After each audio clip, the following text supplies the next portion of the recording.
We start by seeing Scarlet, who is recording herself on a bus, saying that she has crossed the Iranian border and is currently traveling to an area where the destruction of a cave network will occur. Scarlet is determined to examine these caves because she believes they contain a missing piece of history, although she is aware that the punishment for intrusion is death. Later that night, Scarlet meets her friend Reza, who shows her the way to the caves by moving a table in his house, revealing a hole in the wall. Using a flashlight, Scarlet and Reza venture into the caves, trying not to be discovered while soldiers pass in front of them. Reza insists they must leave because they're running out of time, but Scarlet refuses, stating that they haven't started to demolish the caves yet since it isn't dark. The two friends run through the caves, arriving at a message on a stone wall, which is more beautiful than Scarlet could have imagined. Scarlet begins to hammer the wall while her friend pleads with her to stop, when the stone collapses, revealing a passageway that Scarlet enters. Inside, she is thrilled to discover a large animal-like statue with horns, called the Pink Key, claiming she needs to scan the inscriptions on the statue. Reza starts to panic, saying they need to leave, but Scarlet remains still, shouting that her father spent his entire life trying to find this statue. Scarlet searches for inscriptions on the statue while a countdown is heard in the background. Scarlet runs out of the passageway, seeing a man hanging in front of her. She continues to run, barely escaping with her life as the cave is demolished. Scarlet screams for Reza and finds him, and they both return to the house, breathless and adrenaline-filled. Reza insists she needs to be more careful, stating that her father's mission was a path to madness. However, Scarlet remains firm, saying her father was not crazy. Convinced that the pursuit of this mission is dangerous, Reza says, everyone who hunts for the Philosopher's Stone is crazy, and they all end up dead. In the next scene, we see Scarlet being filmed by someone as she claims she is a lecturer at University College in London and a passionate archaeologist. We see that Scarlet is in Paris, while the man behind the camera asks what her father taught her about the Philosopher's Stone. Scarlet replies that this stone is an elusive substance that has the potential to turn common metals into gold and may provide the key to eternal life. Scarlet shows a drawing depicting the story of the stone, stating, "The creation of the stone was the goal of alchemy, which was a primitive form of science." The man behind the camera asks if there is any truth to the rumors about Scarlet's father being mentally unstable. Scarlet's expression quickly changes as she says many people came to that conclusion because her father committed suicide. The cameraman and Scarlet walk through the streets of Paris while Scarlet shows where the greatest of alchemists, Nicolas Flamel, once lived. Scarlet continues this historical tour by saying that tomb raiders tried to unearth the stone from Flamel's tomb but found his coffin empty. Next, they go to a museum, finding Nicolas Flamel's hand-carved tombstone, and Scarlet states that her father believed the clue to finding the Philosopher's Stone is hidden on this tombstone in arcane symbols. Scarlet says that the meaning behind these arcane symbols remained a mystery until she discovered the Pink Key, which we saw at the beginning of the film. The Pink Key can translate the symbols on Flamel's tombstone into Aramaic, which, unfortunately, Scarlet does not speak. However, fortunately for them, Scarlet knows someone who does. In the next scene, Scarlet breaks into the door of a church, climbing to its highest point, where she claims to know someone who frequently breaks in and fixes things. Scarlet finds George, with whom she had a romantic relationship in the past. Scarlet doesn't have the chance to say a few words before George states he wants nothing to do with whatever Scarlet is involved in. We discover that the man behind the camera is Benji, who is making a documentary about Scarlet's quest for the stone. George seems to be filled with resentment, telling Benji to stay away from Scarlet. Scarlet pleads with George for a favor, but George reminds her of the last time they were together, which ended with him in a Turkish prison. It seems Scarlet is determined to pursue her archaeological objectives no matter the cost or how it impacts the lives of others. George seems uninterested until Scarlet mentions she found the Pink Key in Iran, claiming she needs George's help to translate the Aramaic on Flamel's tombstone. Scarlet could not be happier when George agrees to assist with the translation, but he insists that this is all he will do for her. The trio heads to the museum, where George translates Flamel's tombstone, making Scarlet believe the answer is on the back of the tombstone. Removing the tombstone, she examines the back, seeing nothing until she mixes some cleaning products and scrubs the mixture onto the tombstone's back. Scarlet is so determined to unravel this mystery that she goes to the extreme of removing historical artifacts. Scarlet asks for a match and lights the chemicals, revealing some hidden words. George continues to translate these new words and discovers they translate roughly as the gates of hell. Scarlet looks through her father's books and connects the missing pieces, discovering that 113 meters and 500 feet below Flamel's tombstone is where they will find the stone. Scarlet declares they will use the catacombs to get there. Looking at two large maps, George and Scarlet discover that the catacombs do not go under Flamel's tomb. However, Scarlet points out that there is a hidden chamber within the catacombs, while George mysteriously says he won't go down, to which Scarlet apologizes for suggesting it. We then see Benji and Scarlet going on a tour of the catacombs, many skulls lining the walls, while they are told this is the largest crypt in the world. Scarlet notes they need to find a way into the restricted area of the catacombs to start their search for the stone. A boy sitting on a rock tells them to go to a club and talk to Papillon. He will guide them to that restricted area. However, looking back through the camera, Benji sees that the boy has disappeared. Later that night, George, Scarlet, and Benji go to a club looking for Papillon. Benji sees a pale woman in a white dress leaving the club, filming her as she stares at him before walking away. They find Papillon, who, though seeming hesitant to accompany them to the catacombs, agrees when Scarlet says the secret chamber is full of treasures. Papillon then makes a deal that he and his friends will keep half of the treasure, which Scarlet doesn't mind since it's not the treasure she is looking for. The next day, George insists he will not go to the catacombs, although Scarlet begs him to come with the group. Papillon introduces Scarlet, Benji, and George to Zed, his climber, and his girlfriend Suxi. Benji continues to record, and while the group discusses the plan, Benji focuses on the scar on Papillon's hand, which he later asks Zed about. However, Zed replies that he doesn't want to talk about it. Benji asks Suxi about the dangers of the catacombs, and she tells him that if they run out of batteries, flashlights, and water, they will die down there. There are also other dangers, such as claustrophobia, the police, drowning, and rats. Papillon tells them they need to be quick when leaving the van because if the police catch them, it won't end well. George insists he will take the group to the entrance of the catacombs and then will leave. Now, in front of the entrance, the group puts on their headlamps and enters a confined space, while Papillon shows them a very small hole that will lead them to the catacombs. Benji ensures that all the cameras installed on everyone's headlamps are working while Scarlet continues to press George to join them, but he firmly says he will stay behind. Unfortunately, George is forced to go through the small entrance when a police officer suddenly appears, attacking Papillon. The whole group passes through the small hole while Benji gives George a flashlight. Benji discovers that George's fear of caves stems from the traumatic death of his brother, who drowned in a cave when he was a child. Scarlet apologizes for leaving George in the Turkish prison, insisting that she is glad he is there. However, George seems to be panicking and upset as he never wanted to enter the catacombs, he had only agreed to be Scarlet's translator. Papillon greets the group, having escaped the police. The group walks through the caves, seeing that Papillon has stamped his nickname Pap on a wall. Crossing muddy water, the caves become more claustrophobic as they continue walking through dirty water that gets deeper as they go. Reaching the end of the water-filled passageway, they see a group of women singing strangely, with candles around them. One of the women looks directly at Benji's camera, who seems to be the same pale woman he saw at the club the night before. A tense atmosphere develops among the group as Papillon states they must crawl through a passageway full of bones, but Scarlet disagrees, asserting that a corridor blocked with stones is the right path. However, Papillon insists that this corridor is a bad place, as people who venture there never return.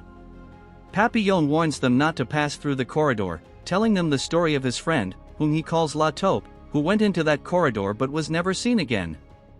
They all end up crawling through the narrow corridor full of bones, while Papillon tells them to be careful and follow Zed. However, Benji has trouble getting through and starts to panic, claiming he is stuck. Scarlet encourages Benji to move, and he pushes Bones out of the way, advancing. However, the narrow corridor collapses, but thankfully the group manages to reach the other side. Now on the other side, Scarlet is convinced they are going in circles, seeing the same blocked corridor as before. Annoyed and scared, Benji punches Papillon, but Papillon insists he knows where they are going. However, Papillon seems confused and lost as they kick stones in front of the corridor and pass through it, returning along the same path they came, seeing Papillon's name marked on the wall as they did before. Papillon insists he has never been in this area while the group hears a phone ring in the distance. Papillon informs them that in the past, the phone company used to run its lines through the catacombs. This leads George to notice an area where millions of people fell to their deaths due to the collapse of a building. Papillon claims that when they sent people to fix it, 50 of them were never seen again. The group finds an abandoned piano, George saying that this piano is identical to one he played with his brother as a child. However, they were never able to complete the only song they knew because one key did not work. Reminiscing about his childhood, he plays the song and sees that the same key does not work, while Papillon tells them they shouldn't be there. Again, they hear the sound of a ringing phone, while Scarlet runs away from the group, desperately trying to find the ringing phone. The group quickly follows Scarlet, where she finally finds the phone, still ringing and covered in dust. Scarlet answers the phone, a muffled voice on the other end asking why she isn't answering the phone, while wondering who it could be. Terrified, she hangs up while everyone turns in shock to find La Taupe, Papillon's friend who has been missing for a long time. La Taupe insists none of them should be there, clearly disappointed that his friends never came to look for him. La Taupe tells them to follow him, claiming he knows the way out. Cracks appear in the ceiling above them as they run after La Taupe, who insists the only way out is down. The ground leads to an abandoned well, which is very deep, while Scarlet states they will find the hidden chamber through the well, insisting this will help them find a way out. One by one, the group descends the well using a safety belt when Benji screams from above, colliding with George. Although Benji reaches the bottom of the well safely, Scarlet tends to Benji's hand wounds. The group continues to walk when George suddenly slips into a pool of water. Their voices seem muffled until a loud noise causes them to run, all confused and terrified, even seeing a small child in the darkness. To their relief, the group finds a door, but it's a dead end, while Papillon yells in frustration in French. George notices a vulture on the wall, telling Scarlet she deciphers a riddle, stating they must take the right stone from the right place or the ceiling will collapse and kill them. Under intense pressure, George and Scarlet work together to find the right stone and slowly pull it as the wall crumbles, revealing a tunnel.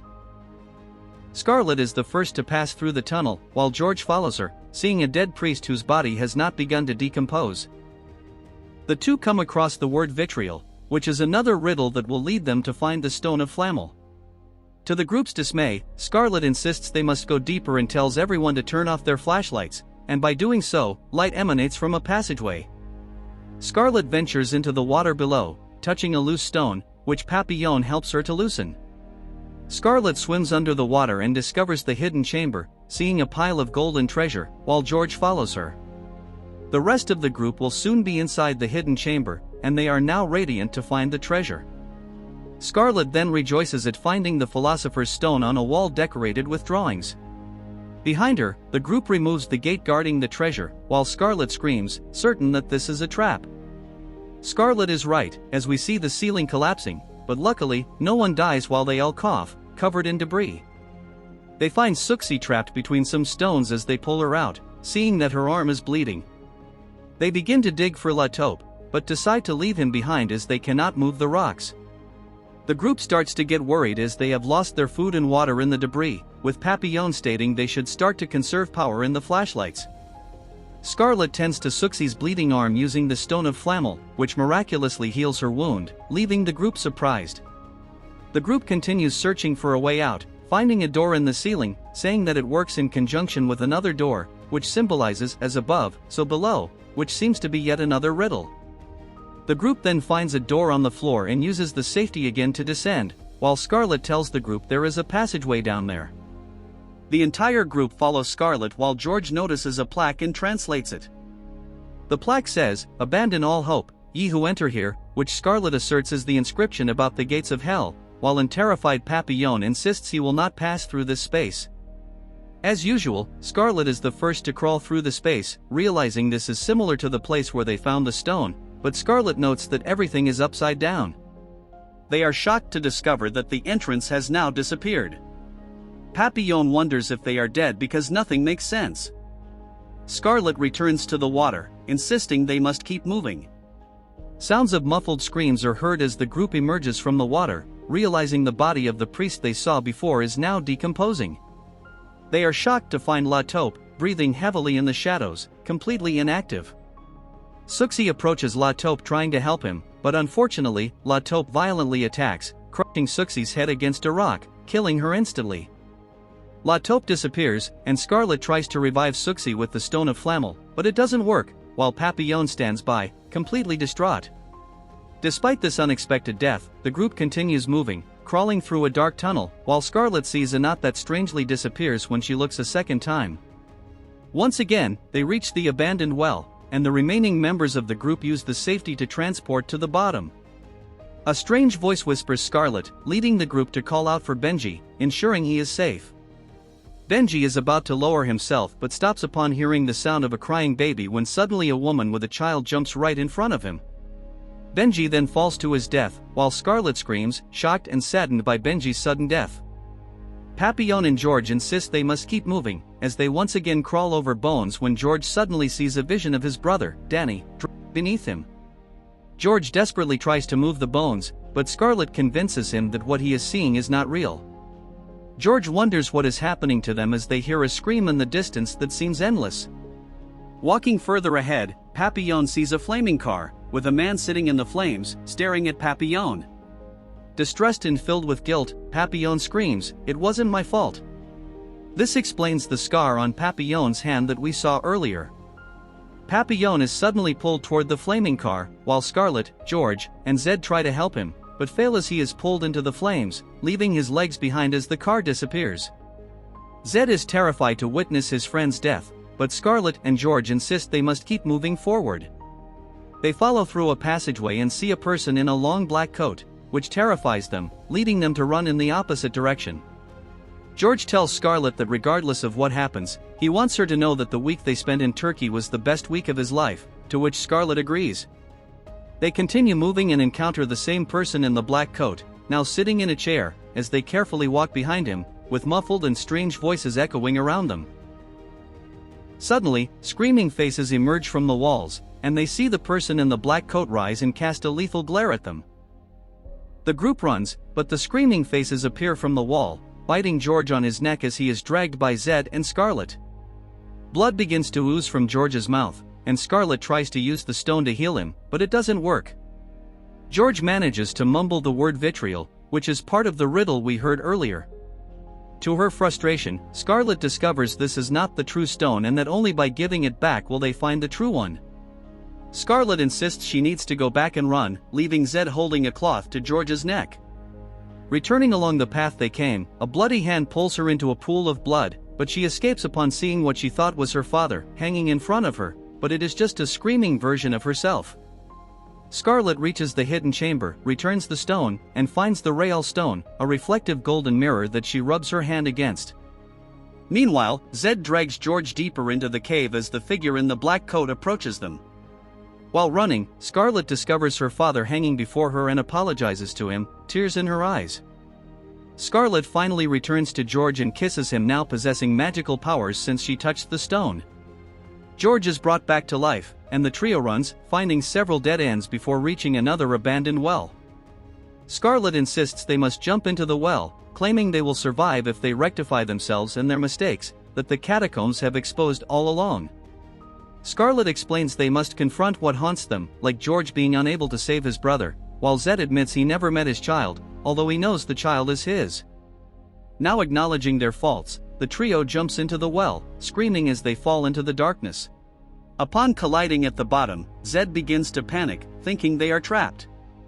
However, George discovers a sewer lid on the ground, and together, Scarlet and George use their hands to push it down. They feel relieved when they manage to remove the sewer lid and finally see the outside world. The trio crawls out of the sewer lid and embraces, finally free from that nightmare. Still shaken, Zed steps back while George and Scarlet hug again. The film ends with Scarlet looking into the camera and stating that she never sought financial gain, as she only wanted to uncover the truth, which would have great historical value.